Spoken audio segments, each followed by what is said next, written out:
Well, where the hell were you? I was camping. And you think that makes it? You just think that makes it?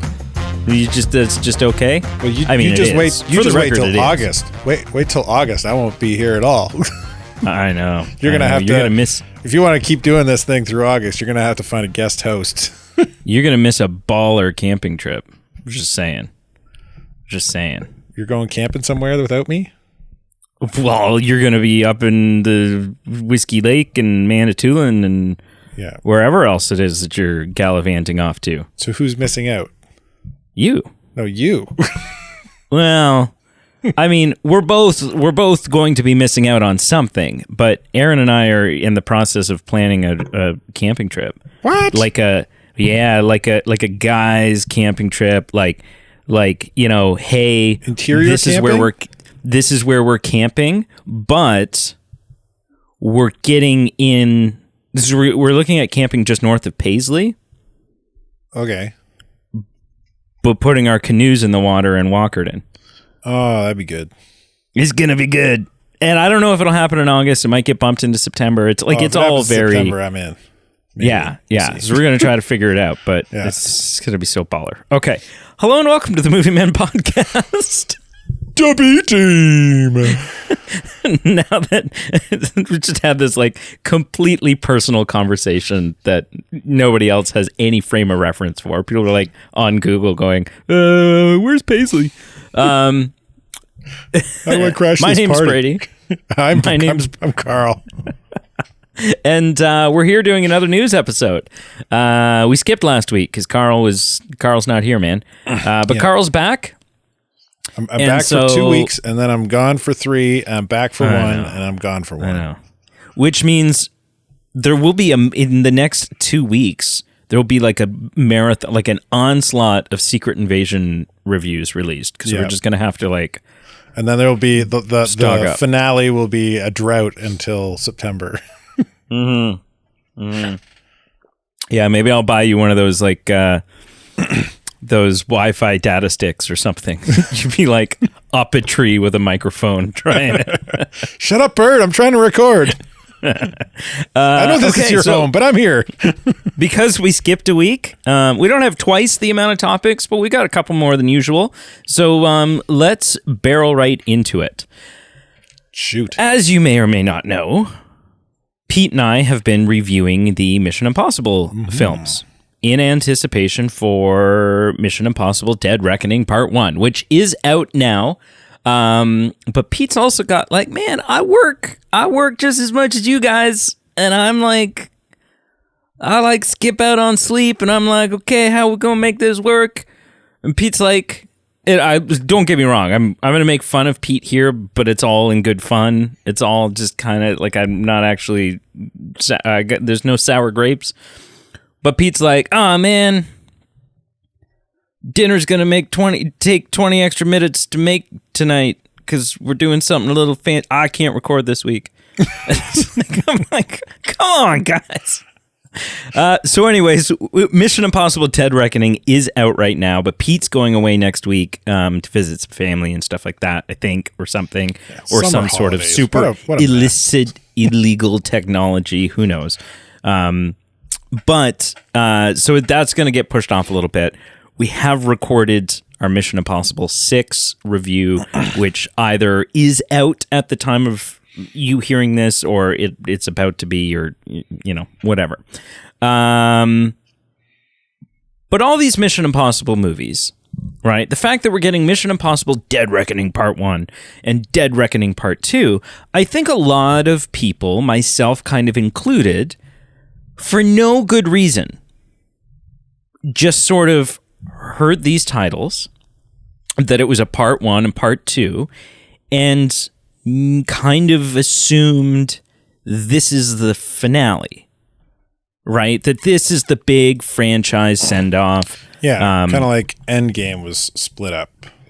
Yeah, well, even though that wasn't the send-off, it was in not so many words. But yeah, Tom Cruise is 61. Tom Cruise is 61 years old. Yep. He's no spring chicken. And so that's another reason to kind of be like, okay, I mean, the guy's in his 60s now. And it's not like he's in his 60s and he's starring in rom-coms. These are body-intensive movies that he's in. And so I think a lot of people just assumed, okay, part 7, part 8, those are going to be kind of the wrap-up of all of this. Well, it seems like we may have assumed wrong. Tom Cruise was recently doing an interview with Deadline in which he said, essentially, that he hopes to continue doing what he's doing, making these types of movies, maybe specifically the Mission Impossible movies, into his 80s for another 20 years. He says, Harrison Ford is a legend. I hope to still be going. I've got 20 years to catch up with him. I hope to keep making Mission Impossible movies until I'm his age. Okay, so there's a couple of things to unpack here, and a couple of reasons why this is ridiculous, and a couple of reasons why it may not be as crazy as you might think. First of all, ridiculous because it's hard to picture Tom Cruise doing Mission Impossible movies in his 80s, right? These are very, like I said, these are very straining, hard on his body, crazy movies for him to make. And it's hard to do that stuff when you're 80, I would imagine. However, I was listening to a couple of people talk about this online, and I think they made some really good points. First of all, had I come up to you, or someone come up to you 20 years ago, when Tom Cruise was in his 40s, and they had said to you, Tom Cruise is going to be making Mission Impossible movies, and they're going to become increasingly crazier in the stunts that he's personally performing into his 60s. There's a good chance you would have looked at me and went, yeah, okay. Yeah, I'll believe it when I see it. And here we are, 61, and they've just been getting crazier and crazier and better, and he's still going. The other thing to consider is, Tom Cruise is he's kind of one of those guys where although Mission Impossible isn't he's not the director. It's not his movie. It's his movie. It's his franchise. He's calling a lot of the shots. He's making a lot of story decisions. He's probably making a lot of casting decisions. And so it's well within Tom Cruise's power to adapt the role that Ethan Hunt plays in these Mission Impossible movies as he ages, right? Yeah. Like Harrison Ford just did, in his 80s, Indiana Jones 5. Now, he can't do all the things that he used to do, but he's still there. He's still body playing doubles Indy. And CGI are masterful things. And stuff like that, right? And even I've seen Mission Impossible. I've seen Indy and the Dial of Destiny, and there's a couple of moments in that movie. This isn't spoilery. There's a couple of moments in that movie where you look at it and you go, okay. I'm sure an 80-year-old did that. But for the most part, they really play to his age. They make that a part of the story, that he's got aches and pains, and he's not as nimble as he used to be. Kind of the way Sam Jackson hobbles along in the first couple episodes of Secret Invasion. Yeah. So I don't think it's super crazy. It doesn't surprise me that this is what Tom Cruise would want to do. He lives, breathes, bleeds, inhales, what have you. Not only these films, but Hollywood in general. Like just filmmaking and the old-fashioned night out at the movies with a big bucket of popcorn. That's Tom Cruise's life force. And so it doesn't surprise me that he would want to, and I don't think it's that crazy that he's going to try to. Anyways, Carl, what are your thoughts on one of Pete's favorite actors, Tom Cruise, Like if that is Pete, is those Pete's words? I don't know that there's he's enjoying the Mission Impossible movies a lot. Anytime we do a year where there's vote options to put forth that have Tom Cruise in them, Pete tends to put the Tom Cruise vote options for, like Jerry Maguire or stuff like that. And he pees himself a little bit anytime someone mentions Top Gun. So he just peed a little bit. Right. And so, sorry, Pete. Actually, sorry, Pete's wife. But yeah, if Pete could get any two guys in a room and sit and hang out with and slap back some beers and whatever, it'd be Tom Cruise and I don't Leonardo think Tom DiCaprio. Cruise would go with that. He's got a height thing where he likes to be the tallest person in the room, and Pete's definitely taller than Tom Cruise. Oh, Pete wouldn't be allowed to stand up. No, he'd have to be, if he went to go to the bathroom, he'd have to go on his knees. Yeah. Anyways, you hear all this. What are your thoughts on, first of all, the idea that Tom Cruise would want to make another 20 years worth of Mission Impossible movies, which may only be like 4 more Mission Impossible movies. It's a lot, but it takes time to make these movies. Yeah. And do you think it's even in the game? It's in the cards, or is this something that's going to kind of fizzle out in another 10 years when the sciatica kicks in? Yeah, I don't know. Scientology seems to be doing wonders for Tom Cruise and his physical health and looks. It agrees with him. Whatever they're drinking in the water over there at the Scientology buildings, it's helping. Well, I think he started tapping. I think he's now also drinking Paul Rudd's blood. Oh yeah, okay, that might. Well, I think that's part of the Scientology belief system. Yes, drink Paul Rudd. Blood. Yeah. I mean, more power to him. I don't know. I feel like at some point the horse is dead and you need to stop hitting it. But if the franchise still goes strong that long, then yeah, more power to him. I'm not a huge fan, but he's got some stuff that I do like. Of Tom Cruise or Mission Impossible? Not just Tom Cruise in general. I'm not a big Tom Cruise nut. Just looking at his like catalog of films, there's a few that I'm like, oh yeah, that was really good. Well, and it's no secret that I never was either. That I loved to hate Tom Cruise. But I did really like Top Gun Maverick, and I've been having more fun than I would have wanted to admit 2 years ago in watching these Mission Impossible films. So I'm coming around to older Tom Cruise. I think he's aging well. I think he's growing, really coming into his acting abilities, and yeah, I still don't think I like young Tom Cruise. Yeah. Yeah, I don't know. As far as this topic goes, though, yeah, I mean, the MI movies are fun action spy flicks, and yeah, I think they're gonna do. They'll do well, regardless. I think I guess I don't know, unless they do something silly that turns people off the franchise, and yeah, I hope he does well in his 80s. I wish no man harm when they turn 80. Yeah. Is he Harrison Ford? No, he doesn't. No. It doesn't hold a candle to him, in my opinion. But no, it's probably Tom Cruise's dream. It wouldn't surprise me if it was Tom Cruise's dream to die at the age of 85 doing some crazy stunt for the film. Some movie. Like it's the last. Right? He doesn't do any other. He doesn't do the stunt scenes to the movie till the very end of the filming. That if he dies in the midst of it, they can still kind of like make it work.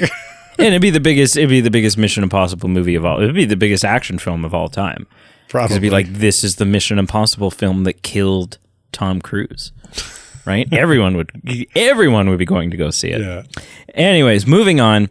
We're going to talk a lot about Deadpool 3 today, but we're going to talk about it kind of in little chunks, and we'll reach the different aspects of the Deadpool 3 stories sort of as we come to them.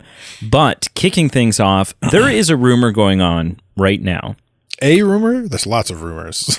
Well, around there's one specific rumor that I'd like to talk about right now. Well, there's something that's not a rumor, but then it's kind of turning into a rumor. So the thing that's not a rumor is that Channing Tatum has been seen bumming around the set of Deadpool 3. Now, obviously, that has led to speculation, to rumors, to fantasies that Channing Tatum could be playing Gambit in Deadpool 3. Now, this isn't like some crazy just out of thin air thing.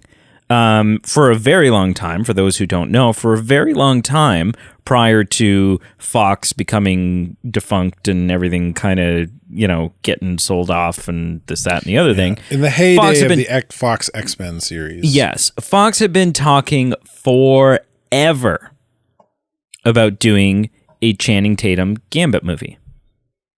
Everyone knew that. It was Channing Tatum was cast as Gambit. Channing Tatum was Gambit. We just didn't have a movie yet. But everyone was very public about the fact that Channing Tatum is Gambit. And obviously that film never happened. We didn't get to see Channing Tatum as Gambit. But now Channing Tatum's been hanging out around the set of Deadpool 3. And taking into consideration everything that we know about Deadpool 3 and the type of film it's going to be, and the other rumors that are sort of circling it in terms of who may or may not appear, I don't think it's super crazy to speculate, to assume that Channing Tatum hanging out around the set of Deadpool 3 means that he is donning a deck of cards and a trench coat, and that he's going to, in fact, be playing Gambit. Now, I'm not a big, massive, the extent of my exposure to Gambit is whoever played him in X-Men Origins Wolverine. And then, obviously, the forever promise that we were going to get a Channing Tatum Gambit movie. I didn't know of the character prior to that. I didn't really care, and I still don't know, this isn't something that gets me going. I'm not like, oh, finally we're getting Gambit. Yeah, me too. I still don't know enough about him. But it does seem possible that this is what's gonna happen, and the rumor is that he's already filmed the cameo. That by the time anyone caught him on set or whatever it was his scenes were already locked and in the bag. So if he is in it, I don't know if he's just playing a cameo, if he's playing a small role, if he's playing a bigger role. But Carl, you hear this. You hear Channing Tatum, Magic Mike himself, has been bumming around the set of Deadpool 3. Over under 50% that this means that this is confirmation that he's playing Gambit in Deadpool 3. Over under 50%. I would say over. If he's on the set, he's doing something. And yeah, the way, okay, a little spoiler for future topics on this show today. A lot of our conversation around Deadpool 3 is going to be about these cameos that are that are just it seems like, man, if these people that are being rumored don't show up, then Ryan Reynolds has rickrolled all of Hollywood by just inviting random people who have been in Marvel films on the set to just hang out. Yeah. Hey, you want to come hang out on the set? We'll start a rumor. Which he would do. He totally would do it.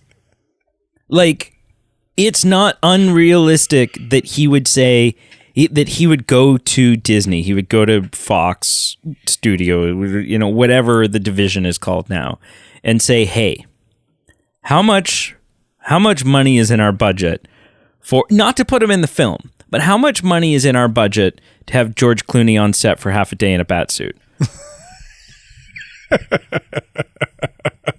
Yeah. I don't want to put him in the film. I just want him on set. Yeah. Oh my God. I mean, you don't even like, I don't think he'd even need to go to the studio for that. Just be like, hey, George, do you have that bat suit still? Do you have a bat suit? Does it fit you? Why don't you put it on and come down and watch what we're doing? We're not going to film you. Just show up in it. Just come hang out on the set for the day, and if you could, please bring that bat suit. Yeah.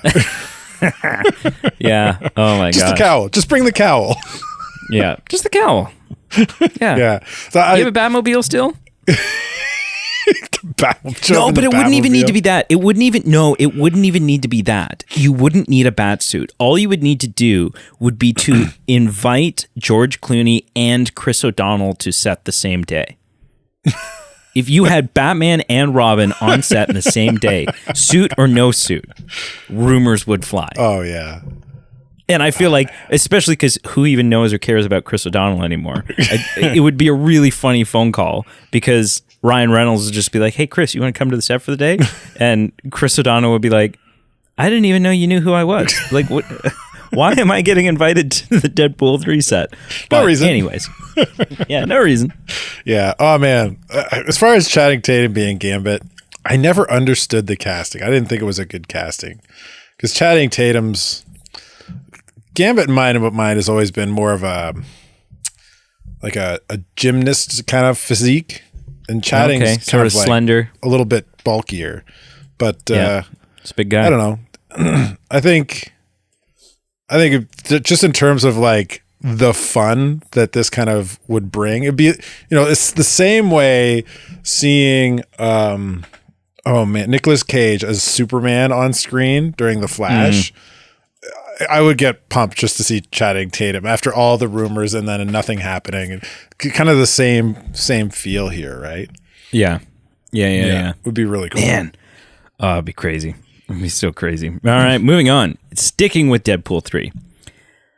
Obviously, the biggest piece of news that we ever got, not only surrounding Deadpool 3, the MCU, but one of the biggest pieces of news that we got in, I'm not even going to say comic book movies, in movies in general, in a very long time, maybe the biggest piece of news in the 2020s, was that Hugh Jackman was returning as Wolverine for Deadpool 3.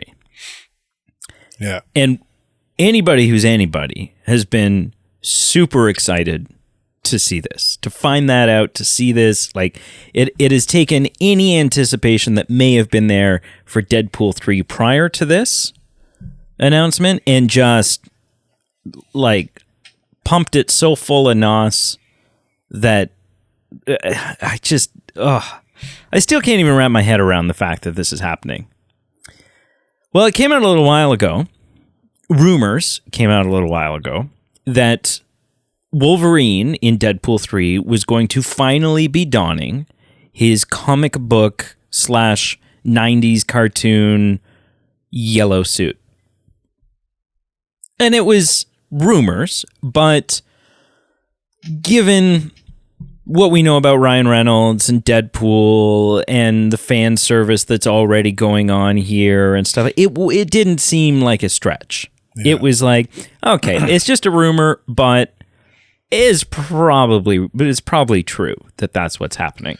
Well, we finally have an image. We have a set picture, and I think, because there was a lot of people were like, well, why are they releasing this image now? Like, isn't that something they would like save and stick in a trailer, whatever? And I think essentially what happened was they were filming somewhere relatively public, and somebody grabbed a snap.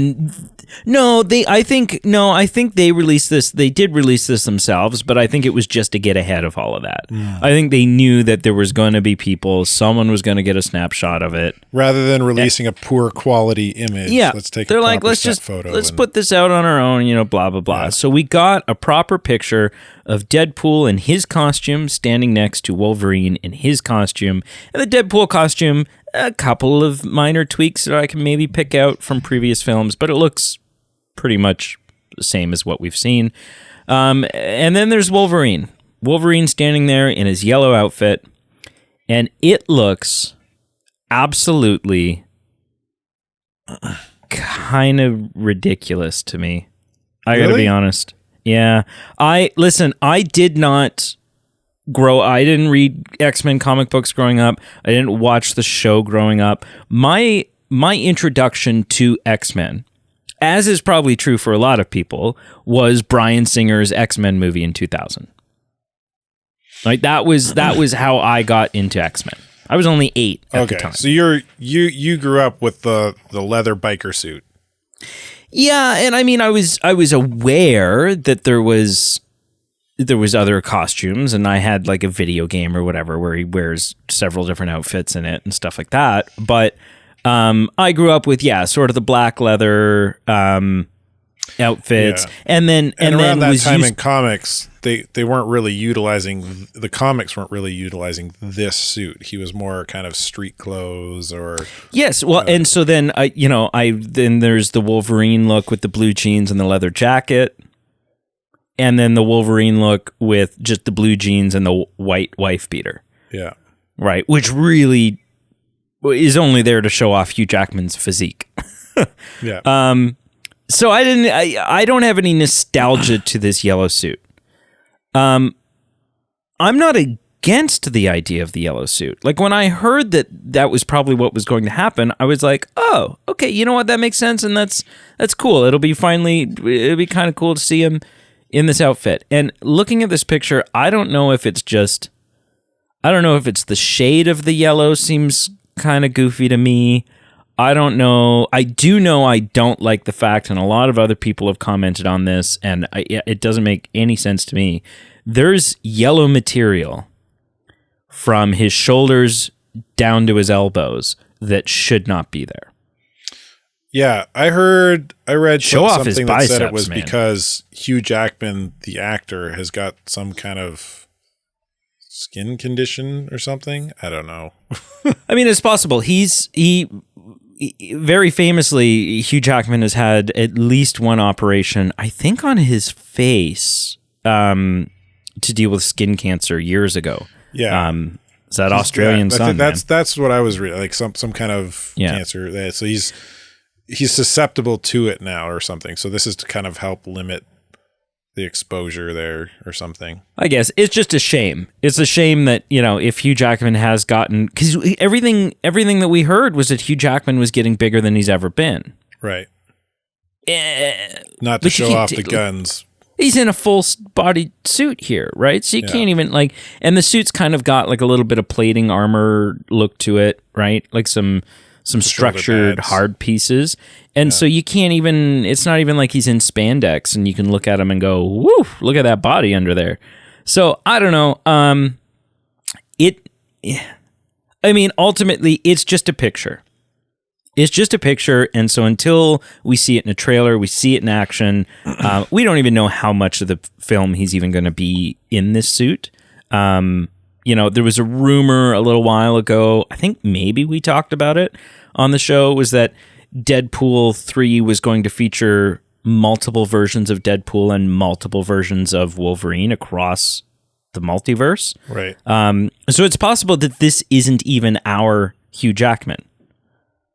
Right? This could just be Wolverine. Yeah, this could be 10 minutes of the film when they're universe hopping, right? Like who knows? But anyways, just the feels that I'm getting from this image alone, I don't. It's not what I had hoped for. Carl, you're a much bigger X-Men fan than I am. Oh, I'm a big Wolverine fan. Like you saw. Oh, I know. Yeah.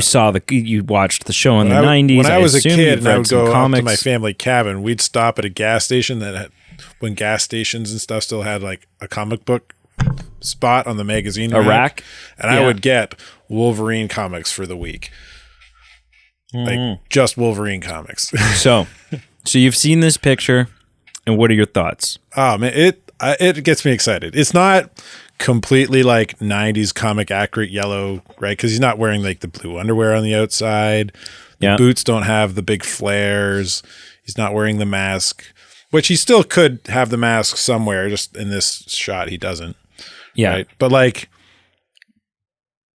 they're in the normal suit, the kind of just below the rib cages on the side, there's like black slashes, almost like claw marks.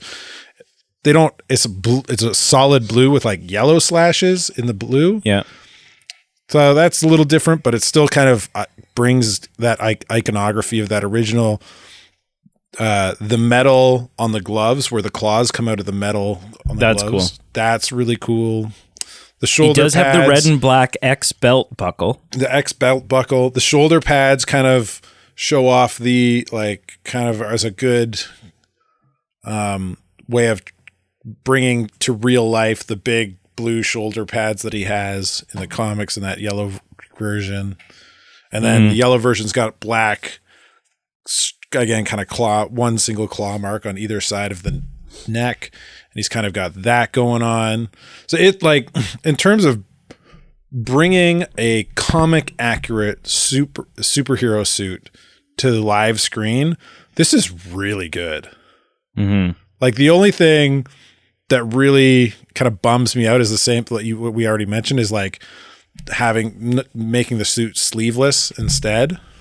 That would have been like, that would have just brought it to the next level. But if the reason they didn't is because Hugh Jackman was like, nah, man, I know I've got skin cancer issues. Can you help me mitigate that?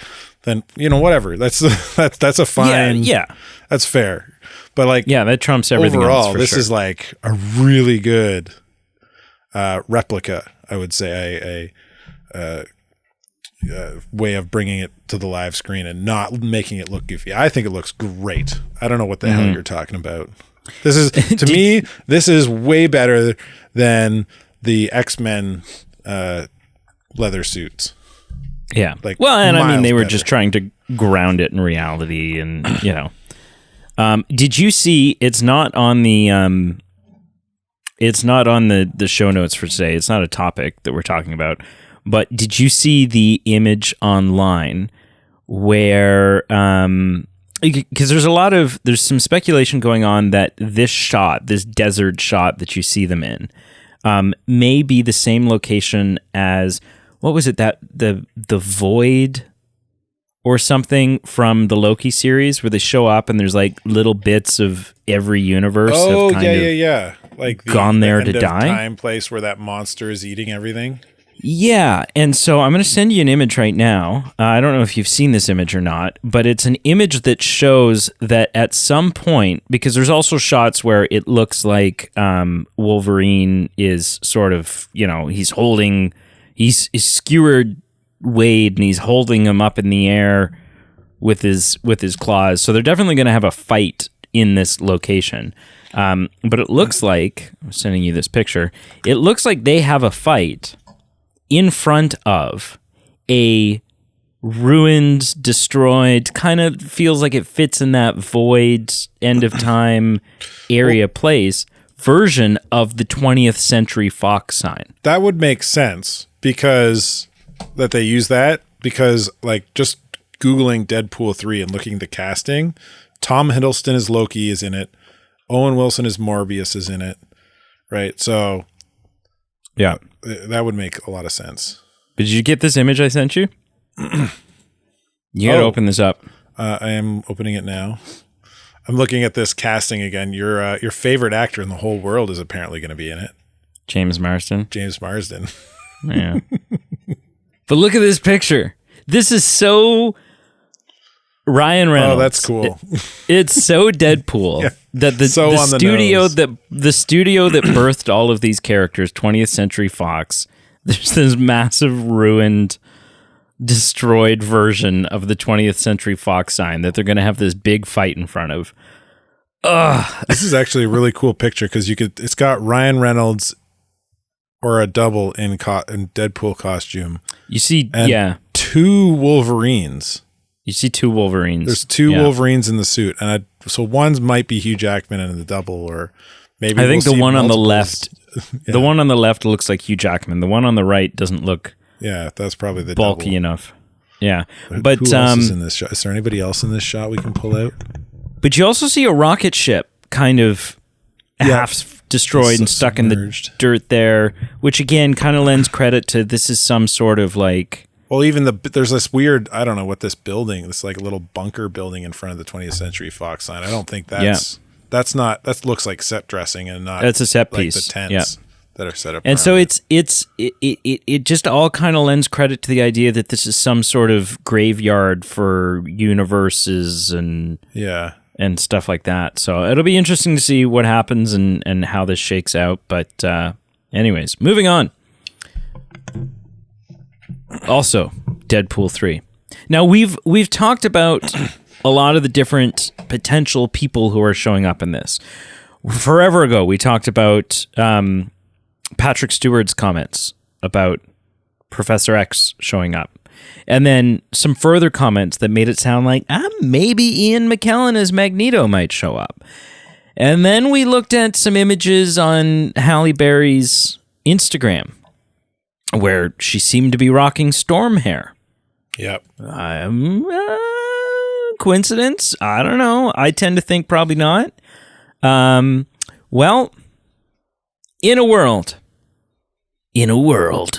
where we are jumping not only all over the place in terms of as far as cameos and just different people that could show up from different movies, and specifically kind of living in that Fox universe, kind of giving all of the Fox characters their swan song kind of movie. It has been confirmed, not speculated, confirmed, that we are getting Jennifer Garner as Elektra.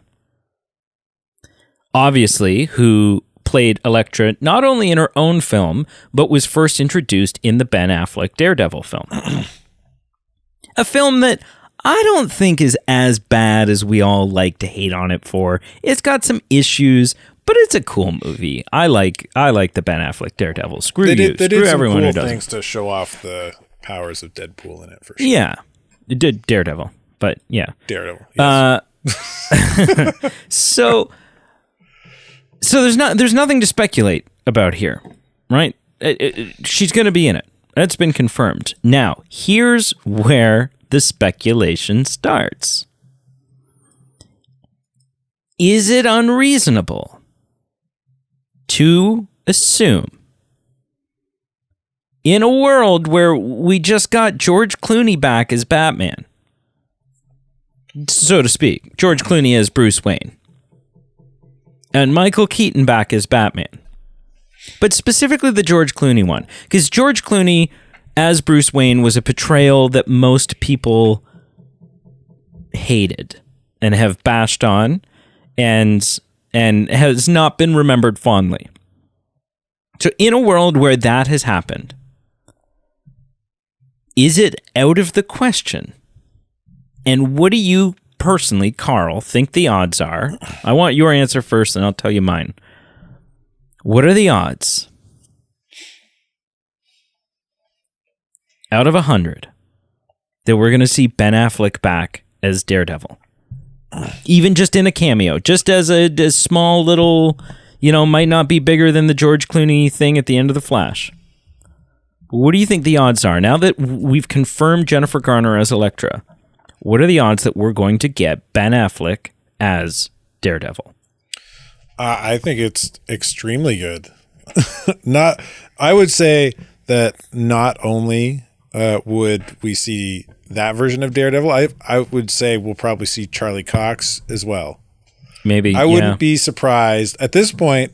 And this is like, hey, before I went away for a week of summer camp with a bunch of teenagers, that sounded weirder than it should have. Yeah, I was like, are you going to elaborate further? Carl we'll just leave works it hanging. with. Okay. As a counselor, essentially, you yes, were. As a counselor. I went to see Spider-Man Into the Spider-Verse with my daughter, which, did the multiverse thing way better than The Flash. It was fantastic. The entirety of the MCU, I would say. even the MCU so far too. Yeah. Yeah. Like it included stuff from the MCU and from Fox and like, or whoever it was from Sony's property. Like it was amazing. They just like integrated like anything that had to do with Spider-Man in the past since Spider-Man was created was in that film. Yep. Right. Now, not everybody had a voice line, but it was so good. So at this point, I wouldn't be surprised if I saw every live action version of a Marvel superhero make an appearance of some kind. Specifically, at least from the Fox universe. Specifically from the Fox universe. But even like if Star-Lord showed up in this film, I wouldn't be surprised. Yeah. Right. Yeah. Like, I mean, because that's the thing, right? This is the film that bridges that Fox universe to the MCU. Yeah. And I feel like maybe this is wishful thinking, but I feel like this Deadpool 3 film is going to do it really well the way Spider-Man Into the Spider-Verse did. I don't know. Yeah. I could be wrong, but just kind of because they're not taking it too seriously, I think it'll be really good. Here's a question though that I have for you, and I kind of was something I've been wondering. Are you starting to get fatigued though by this type of, I mean, we just had Spider-Man No Way Home, right? That was the film that kind of kicked off this trend of, oh my God, look who it is from a different film, a different universe, different timelines. Oh my God. And then we had obviously everything that went down. Like we got the Batman version of that in The Flash. And now it seems like we're going to get it sort of the Fox Marvel version of it in Deadpool 3. Well, and we got it with the original Spider-Man animated and now Spider-Verse. Yeah, but those weren't pulling characters that we'd seen in films from 20 years ago. No, but you're still dealing with multiverse issues. Yes, but I mean specifically my God, I can't believe this person's coming back. I see where you're kind of drawing the line. The Tobey Maguires, Michael Keatons, and now Jennifer Garners of the conversation. Is it getting old? Like, well, it's definitely like the hot new kind of trend, or what do you call it? I had the word. It's a fad, or trope. It's the hot new trope, movie trope that seems to be happening, because every franchise out there is kind of, if this kind of sci-fi is a possibility, then they're diving into it. Yep, this multiversal kind of. Yeah. Now, I will say I'm looking forward to seeing all these people potentially show up in Deadpool 3. But interestingly, it does make, like, it makes me look back on Andrew and Toby showing up in No Way Home and just kind of go, that was less crazy and special now than it was back then. Do you know what I mean? Like it was like they could have done more. Well, no, not that they could have done more, but it was just like, when that happened, it was like nothing like this has ever happened before. This is crazy that they're doing this. And now it's just less crazy when this stuff happens. Now it's just like, right. It's not as special. Now you've come to expect it. Yeah.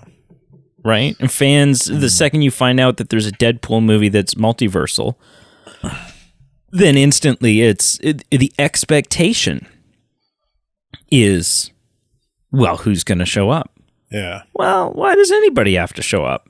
I mean, I'm glad that they're going to, but it's just kind of like, I don't know.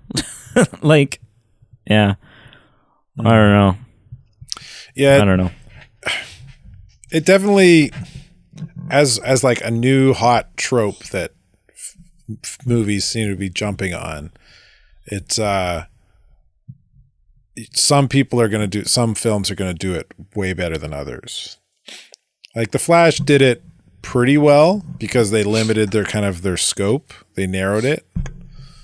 Into the Spider-Verse did it amazingly well because they just they threw everything, the kitchen sink on screen, and like the spider buggy shows up at one point. And it's like, hey, I remember that thing. So yeah, it definitely is. Hard to say. Yeah, I think this one will do it better.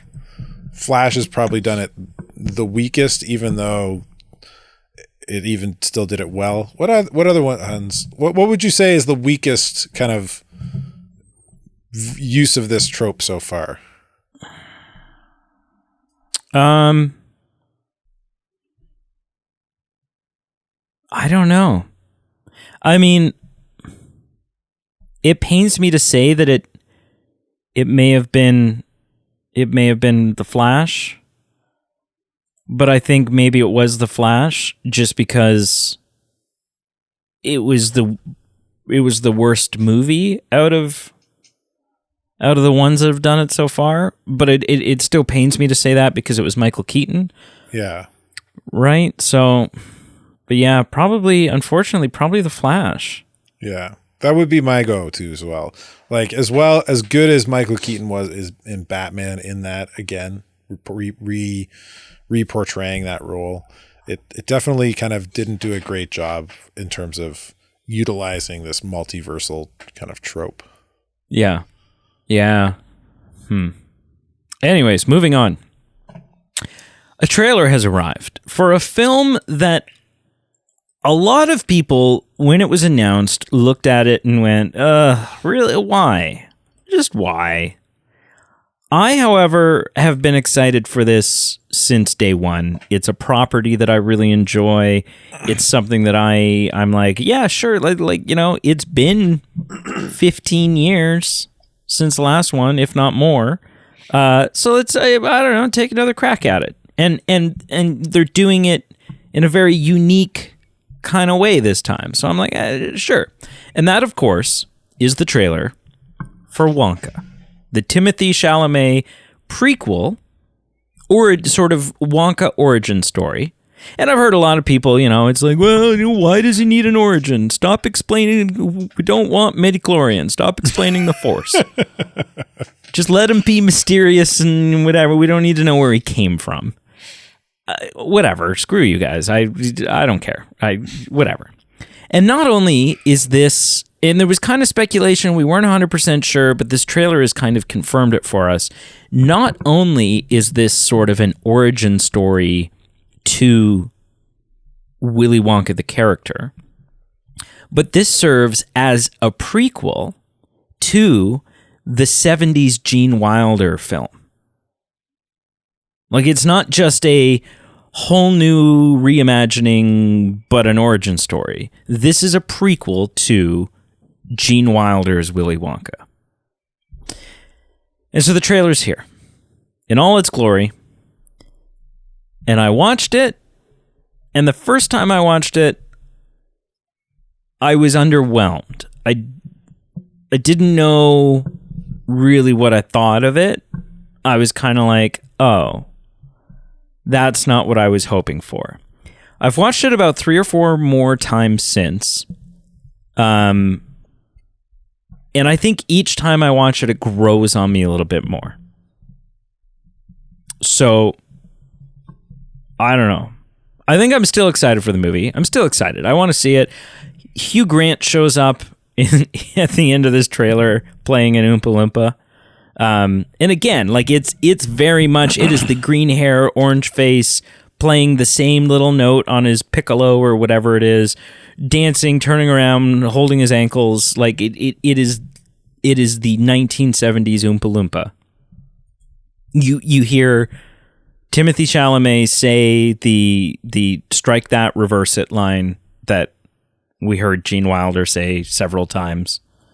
So ultimately, I think it's going to be at least a fun time at the movies. I don't know that this trailer has sold me on the idea that this is going to be a masterpiece, or it's going to be super wonderful, or it's going to become an instant classic. I don't know. Too soon to tell. I do think Timothée Chalamet is a good actor. He gets a lot of hate. I don't know why he gets a lot of hate. I've heard several people say, and I don't know if I'd go this far quite yet,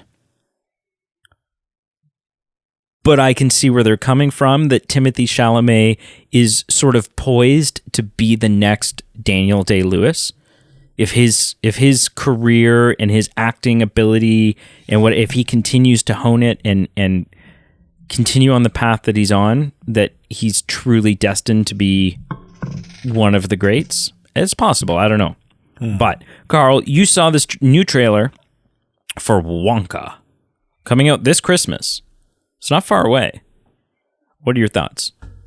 Well, I mean, I only watched it once. And I watched it, how long's the trailer?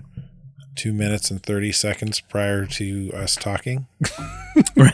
Right? You actually, so it hasn't percolated actually didn't a whole pick lot. up the phone when you called, because I was busy watching the trailer.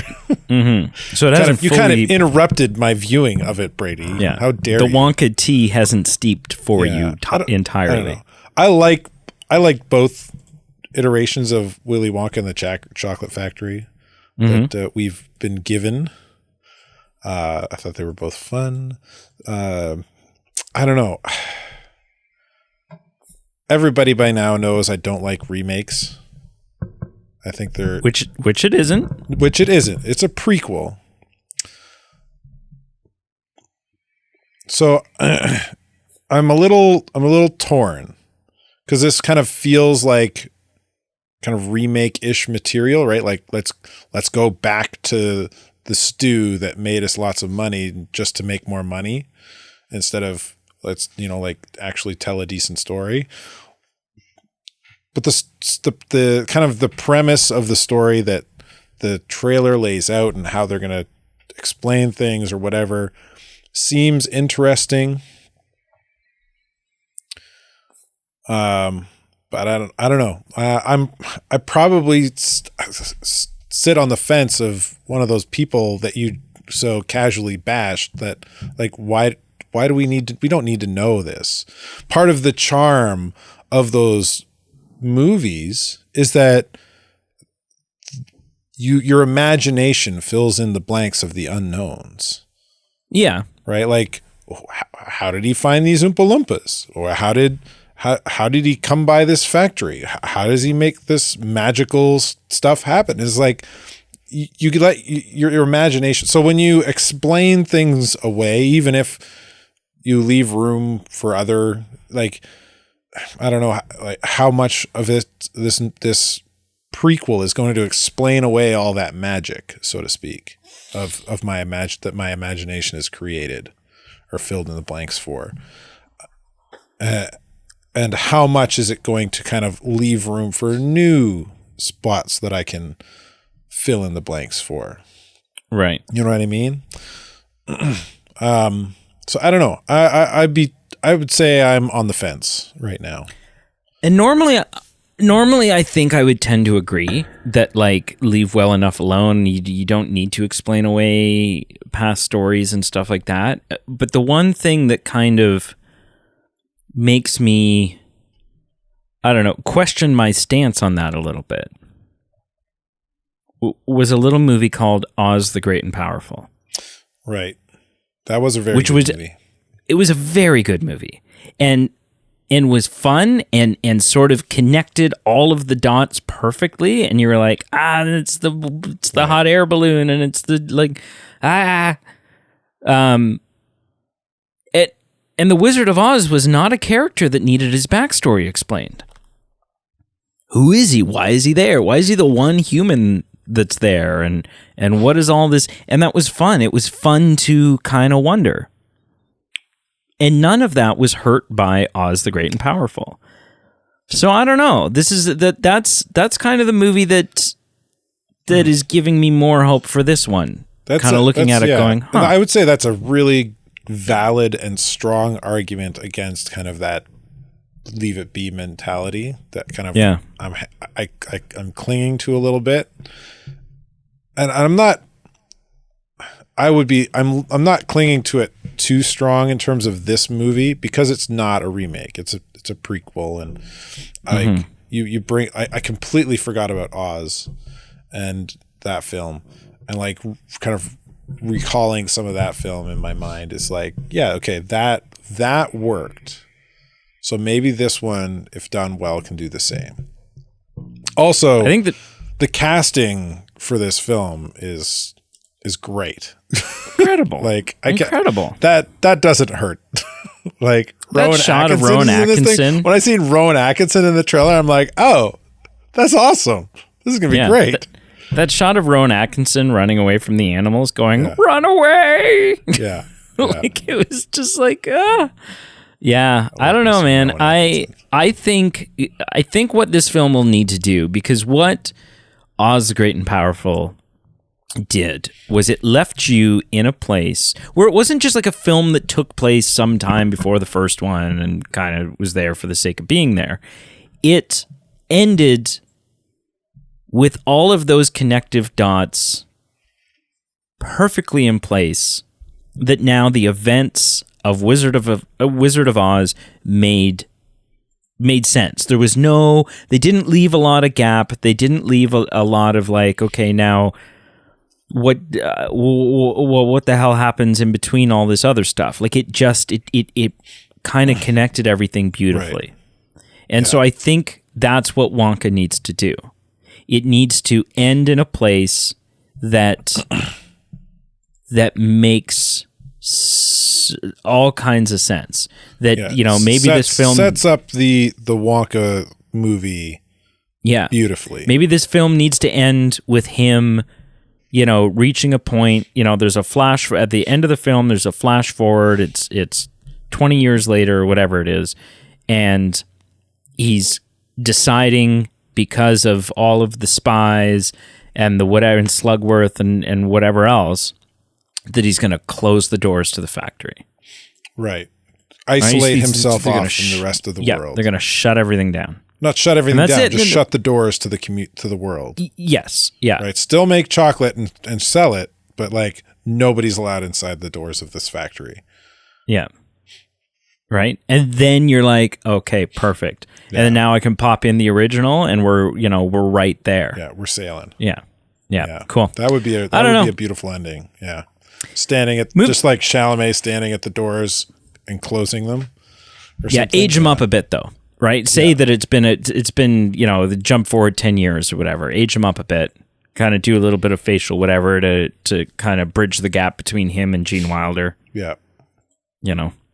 All right, moving on to another trailer. A trailer that, look, this is going to be one of those topics where I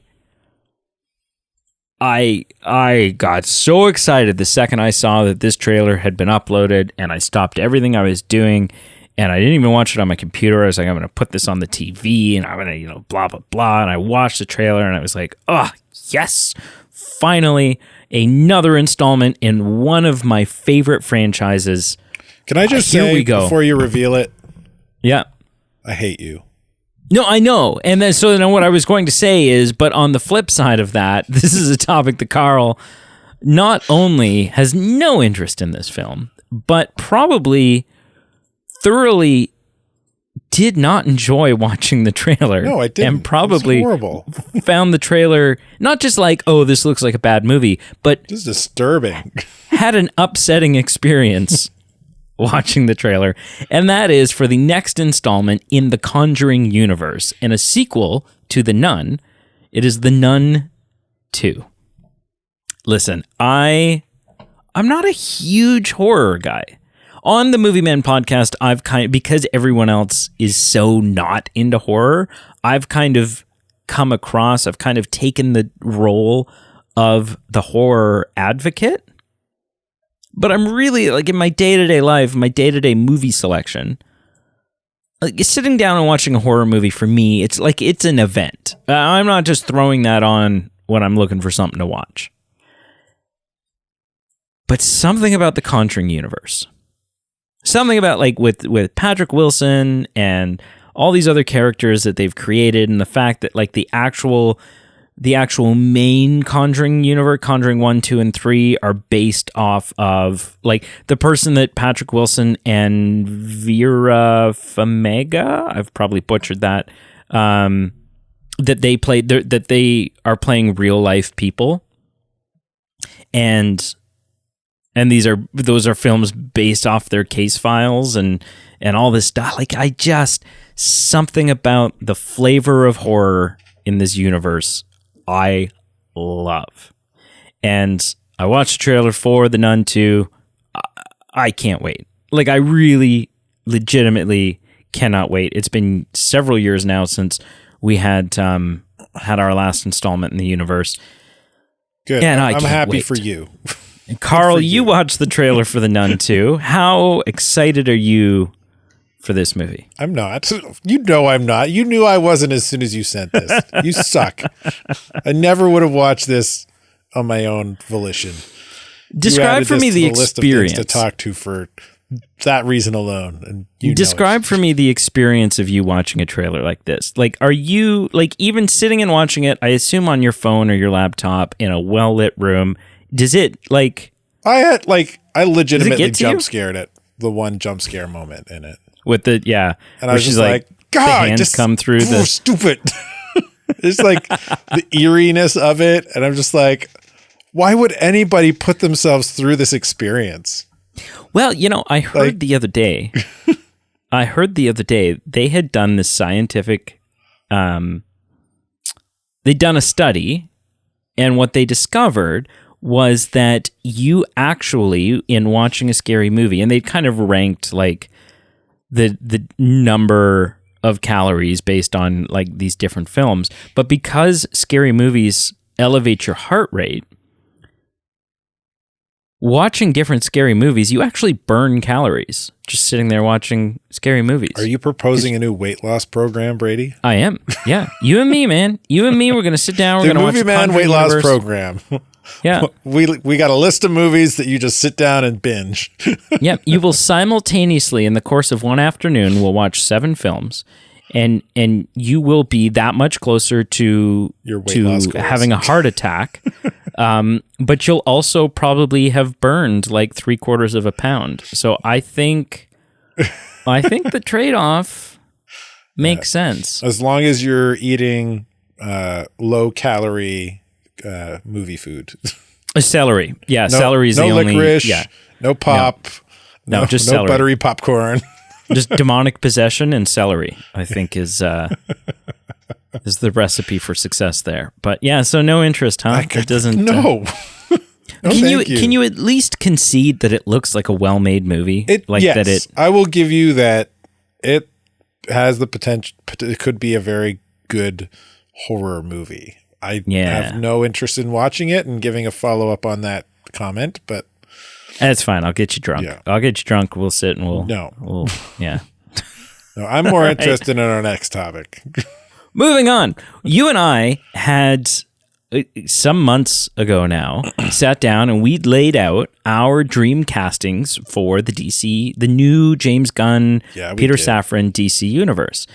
And many of those character castings have not been announced yet. Right. So we don't know where things stand in terms of all that. A couple have. We've gotten our Superman. We've gotten our Lois. And neither of us were on the money. No. Neither of us got that right. They've now also announced Mr. Terrific, which was a character that we didn't cast. One I'm familiar with, but yeah, he's definitely not like a A-tier hero in the Justice League. Yeah. And cool. Metamorpho they cast, which is again someone that we didn't, I didn't assume thing. That familiar with, not A-tier, wasn't expecting.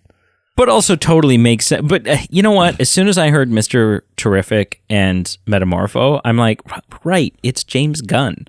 Yeah, he's not going to pick the cream of the crop. He's gonna it's gonna be the most obscure characters because it's James Gunn. Anyway, but also because those a lot of times the obscure characters have the potential for being really cool. Like Metamorpho is just like this stupid smart genius. No, sorry, Mr. Fantastic is supposed to be like a super smart genius.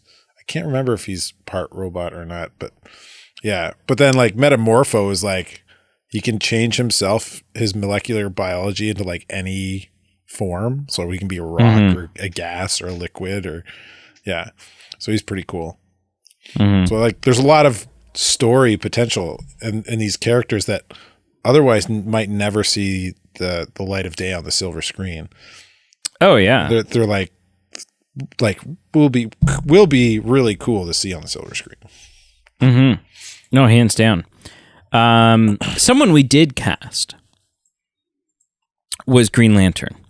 Now, Green Lantern's one of those characters. There's very many different variations, aliases, There's versions a whole core of that police character. Force. Yeah, and I cast the Hal Jordan version, and I think you cast two versions, didn't you? You cast the Hal Jordan version, but also, well, what's his name? Oh man, this is gonna bug me. I'm doing it real quick. I'm gonna beat you. Who's gonna get there first?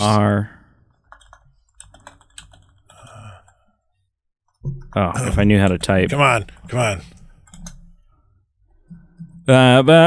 This is John Stewart. Damn it. Yeah, John Stewart. Yeah, Hal Jordan and John Stewart. I just cast that Hal Jordan version, and in the role of Green Lantern, I cast Nathan Fillion. Yeah, you did. And today I'm popping champagne because your boy was right. Half right. Sort of. Half right. It was sort of right. Because it's James Gunn. And so James Gunn isn't going to put Hal Jordan or John Stewart in his universe as Green Lantern. He's going to put Guy Gardner. And you know what? This Did Guy is Gardner genius. come up as a topic of conversation during that episode? I don't think so. I doubt it. But this is genius. It's not only genius for James Gunn, but it's genius for Nathan Fillion, and it makes total sense. If you were going to cast Nathan Fillion as Green Lantern, you do the Guy Gardner Green Lantern. Because for those who don't know, essentially, the character of Guy Gardner is that he's kind of a lovable dick. He's kind of a jerk, but he still pulls off this likability. And I think Nathan Fillion's ability to portray that is undebatable. Like this casting makes a lot of sense to me. I mean, obviously Nathan Fillion as Green Lantern makes a lot of sense to me because that's what I picked. Blah blah blah. 1 point for me, 0 for Carl. But half a point. This is exciting. Carl, you hear that Nathan Fillion, your boy Nathan Fillion. I know you like Nathan Fillion. I do. I like me some Nathan Fillion. Is being cast as Guy Gardner's Green Lantern in the new, not only just in the new DC universe, but specifically he's going to show up in Superman Legacy. And what are your thoughts? Yeah, I think this is great. I mean, Nathan Fillion has been fan casted as a Green Lantern for eons now. Not the fan casting that everyone wants, but this is, like you were saying, like, it's a role that definitely Guy Gardner can do, and he can pull it off probably easily in his sleep. Mm-hmm. And I mean, how can you not get excited about this if you're a fan of anything DC or Nathan Fillion? So 2 check boxes for me. I'm excited. Yeah, it's gonna be so good. Yeah, because Nathan Fillion can really do the like snarky humor. Oh yeah. It's almost like typecasting. Yeah, but typecasting I'm okay with. Yeah. Yeah. But only half a point for you. Yeah. Okay. All right. I'll update the whiteboard. I'll concede you half the victory. half a point. All right. All right. Sticking with James Gunn. James Gunn, obviously, before taking on his new role over at the DCU, was the mastermind that brought us the Guardians of the Galaxy trilogy over at Marvel. Yeah, he did. Movies that we're both fans of. And they just recently did sort of the commentary, the director / producer / actor commentaries that they do for DVDs, physical media. And now I think there's an option built into most streaming services that you can also turn on commentary. At least Disney Plus has it. And in the director's commentary for Guardians of the Galaxy 3, James Gunn was talking, and James Gunn said, "Chris and I forever have talked about how great it would be to be able to do a legendary Star-Lord movie. A story with Star-Lord on Earth trying to adapt to the environment of Earth in the same way that somebody else might try to adapt to the alien environment of outer space. He's a fish out of water. It's just kind of regular water. So I can't wait to see it." Whoa, okay, so right up until that last sentence, right up until those last 7 words, this is just fun speculation. Yeah, you know what would be great? You know, it might be a fun movie. A cool avenue to explore. That's all that is. But those last 7 words, so I can't wait to see it. Is this James Gunn teasing the fact that even though it won't be made by James Gunn, because James Gunn now has all the responsibilities in the world over at DC, that he's not hopping over and making Marvel movies anytime soon? He would still be in the know. Right? He's still got connections. He still knows. He's good friends with Kevin Feige. Oh, he'd talk on the... Chris Pratt would call him on the phone. "You won't believe what they're doing with this character, man. It's ridiculous." Exactly. Right. Yeah. So, is this James Gunn letting slip or unintentionally teasing or maybe intentionally teasing? I don't know. Is this him saying that there is a Chris Pratt solo Star-Lord movie in the works? I look at this and I don't know if I'm drinking the Kool-Aid. I don't know if I'm like not doing my due diligence. I don't know what's going on. But I look at this and I go, that's what it seems like to me. And it makes sense. Because clearly, not only, like, although Star-Lord is not a part of the Guardians of the Galaxy anymore, he's not going to be a part of the new lineup. If and when we get a new Guardians of the Galaxy movie sometime down the road, the front man is no longer Star-Lord. Having said that, Guardians of the Galaxy 3 ends in such a way that it appears to be setting up a new and sort of unique, interesting adventure for Star-Lord. Well, yeah, we get the last thing we really see is that little title card that says the legendary Star-Lord will return. Well, and there's that. Yeah, there's the fact that they flat out told you that he's going to return. Yeah. We're going to see Peter Quill as Star-Lord. And I think this is what it is. And I don't know if he was supposed to say this in the director's commentary. I think those last 7 words might have been a whoops. I don't know. But it seems to me like this is the sensible route to take. This is the sensible approach. And so if this is in fact what they're doing, it makes total sense to me. And I tend to buy into the fact that this is what this means. Carl, you hear this. What are your thoughts? Do you think we're going to get a solo Star-Lord film? Do you want a solo Star-Lord film? And what do you think that story should be? Like, where do you take them? What happens? I don't think we're going to get a feature-length Star Wars film. I don't think we're going to get a TV show. I think what we'll get is a special in the same way we got Werewolf by the Night. special presentation Marvel thing.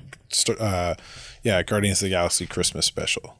It'll be like little hour and a half, however long those movies were, like direct to Disney Plus streaming special that'll deal with just what he says. Like when I left Guardians of the Galaxy 3 and that splash card came up, I was like, oh, okay, maybe we'll get a film where he's a part of the film. It'll be like a amalgamation film, a bunch of heroes on screen, Avengers style, right?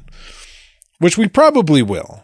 But having kind of heard this commentary from James Gunn, it kind of, for me, sparks like, oh, they're going to do like a what do you call it? A crop of life, a picture of life. What's the phrase I'm looking for? Help me out here. You know what I mean. People know what I'm talking about. Yeah. Slice of life. To be honest, I'm not listening. So. A slice of life kind of film about Star-Lord adjusting to life on Earth. Right? Like Grandpa telling him to cut the lawn, and he's like trying to figure out how to start the lawnmower.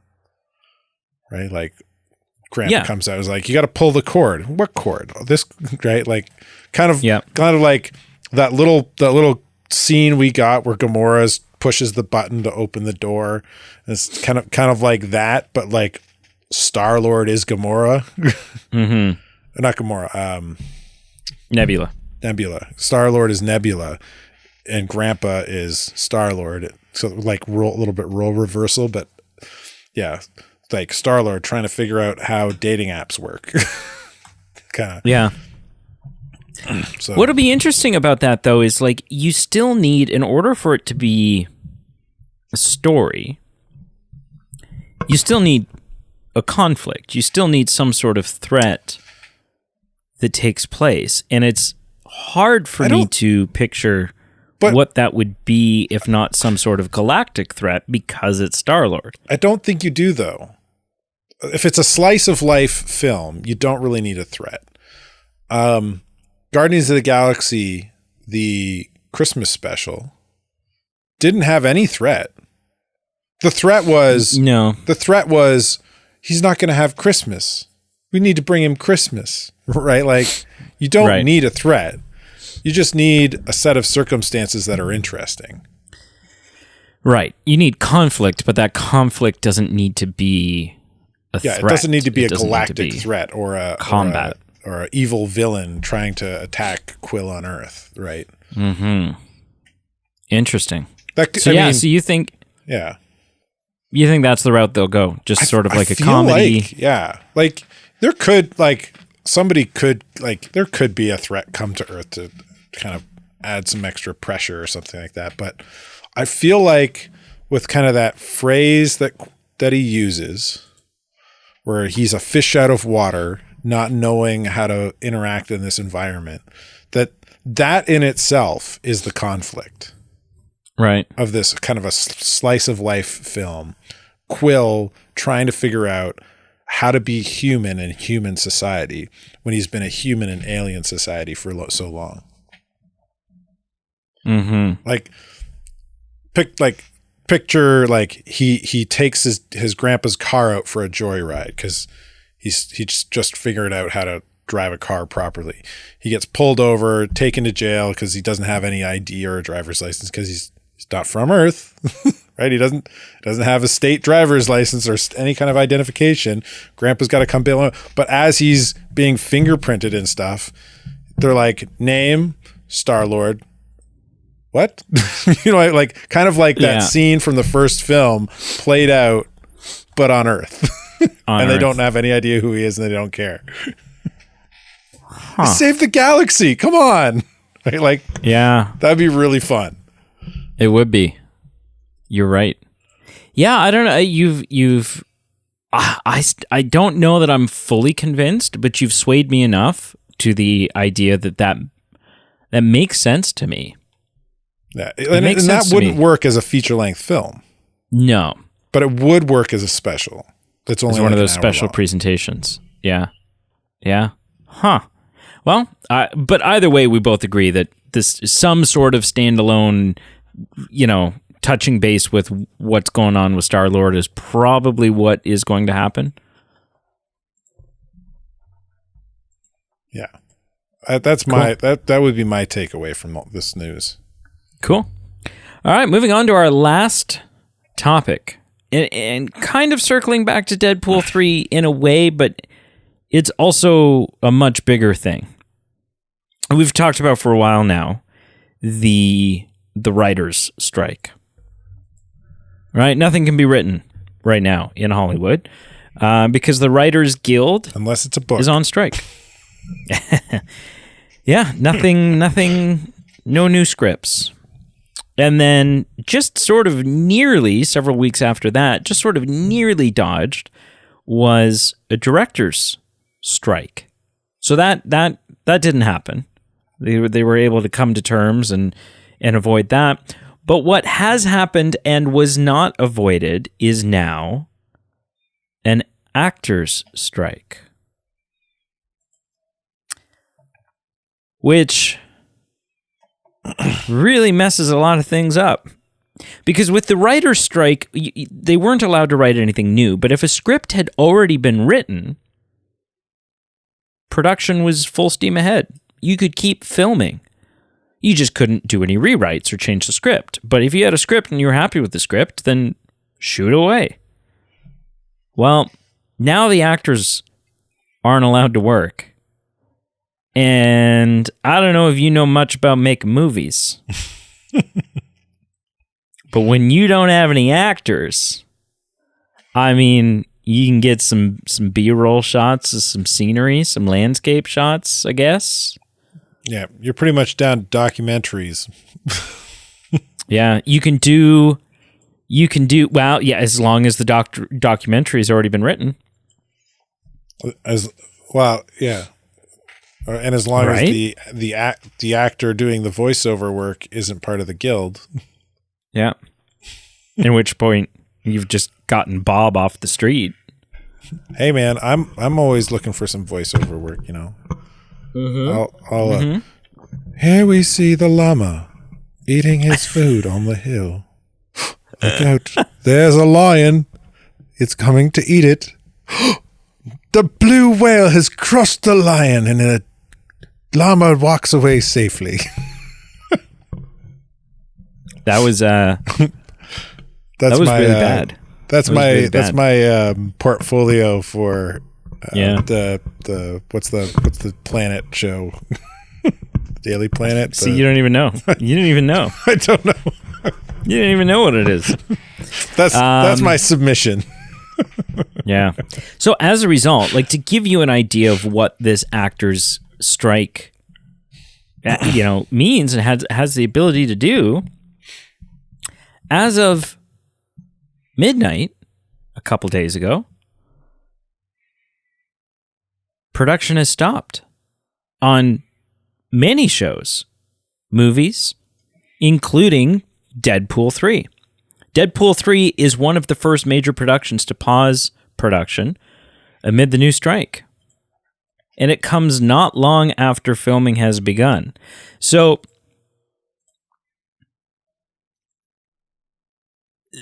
essentially, this is just going to mean massive delays in the industry. Films that you thought were coming out at a certain date are probably not coming out on that date anymore. And it's particularly interesting for Deadpool because we were just talking about how the release date for Deadpool was moved up by 6 months. Right? We're supposed to be getting it in the spring. We're supposed to be getting it 10 months from now. We're supposed to be getting it in the spring instead of next fall. I don't know if we're getting that film in the spring anymore. It might be moving back closer to its original release date. It's just such a messy time. And for the record, interestingly, this is the first time that there has actually been an actor strike since the 60s. So, for most of us alive, listening to the podcast, what have you, going to the movies and enjoying movies. We're in unprecedented times for most of us. It's not like, oh, we've been through this before, it's not a big deal. Right? We had a writer's strike back in the mid-2000s. But an actual actor's strike where I guess you could work on some post-production special effects on some footage that's already shot. Try to get ahead of the game a little bit that way. Yeah. Yeah. But yeah, there's no acting. No acting's going to be going on for the foreseeable future. Until we can get some. Voice actors part of the acting guild? Yeah, absolutely. Yeah, there you go. So absolutely. TV shows, animated stuff, everything. Yeah, it's all done. Everything. It's all done. Although, you know what? People the world's have going to implode now. People are going to go crazy. Yeah, but you know what? For how long have we been bitching about like how with Netflix and Hulu and Prime and what we're like, oh, there's too much. There's just too much to watch. Right? Well, there's just so many shows now. There's so many shows and there's so many movies. There's not enough time to watch them all. Well, there you go. You got some time to catch up now. No. Because the problem will be now that Bollywood will continue to produce product, and it will even more saturate Netflix. And I don't know that Bollywood is restrained by the same. I don't think it is. It's a different. I wonder if country. They've got their own different actors guild. I don't think they have an actors guild. But I don't think they're connected at all. No, they're probably full steam ahead. It's their time to shine. I've only seen bits and pieces of some of their content coming out of India in terms of movies, but I mean, from what I've seen, it seems like they're currently in like, when it comes to action anyway, they're like in the American 80s, like just there are no rules. Our star, our action hero can do literally anything we need them to. You know what? That you want them to cool, ride a though. rocket and throw it into the enemy, they'll do it. And they'll survive. I've seen a couple of 80s action and the Fast and the Furious franchise for some reason. But I've seen some Bollywood stuff. Like, I've never sat down and watched a full Bollywood film, but I've seen clips and stuff, and some of it's like, I'm like, this is kind of fun. Yeah. Like, this is, the music, the dancing, the whatever, like, it's all like in Eternals, where we see the one character from Eternals. I can't remember his name right now.